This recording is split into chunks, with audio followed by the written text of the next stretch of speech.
Hi friends, நான் இன்றைக்கி உங்களுக்கு காட்ட போகிறது இவங்கள தான். இவங்க யாருன்னு கேட்குறீங்களா? எங்கள் வீட்டு செல்லங்க தான். நான் ரொம்ப நாளாக வளர்த்திக்கிட்டு இருக்கேன். எனக்கு மீன் வளர்த்துறதுனா ரொம்ப பிடிக்கும். வீட்டில் மீன் வைக்கிறது நல்லா தான் என்னென்னு தெரில, ஆனால் நான் ரொம்ப நாளாக வளர்த்திட்டு தான் இருக்கேன். முதல்லேருந்தே நம்மக்கிட்ட இருக்கவங்க இவங்க தான். இந்த குட்டி குட்டி மீன்ஸ் ரொம்ப அழகாக இருக்கும். இதுக்கு மோட்ரு எதுவுமே தேவையில்லை. இதுக்கு செலவு பண்ணதெல்லாம் இந்த பவுலுக்கு மட்டும்தான் நான் செலவு பண்ணேன். அப்புறம் இவங்கெல்லாம் 30 ரூபா தான்.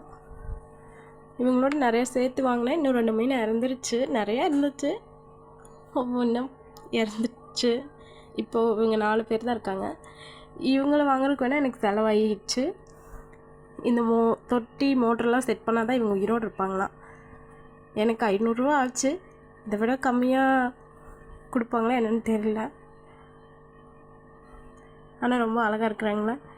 நீங்களும் இந்த மாதிரி வீட்டில் ஏதோ பெட் வளர்க்குறீங்களா?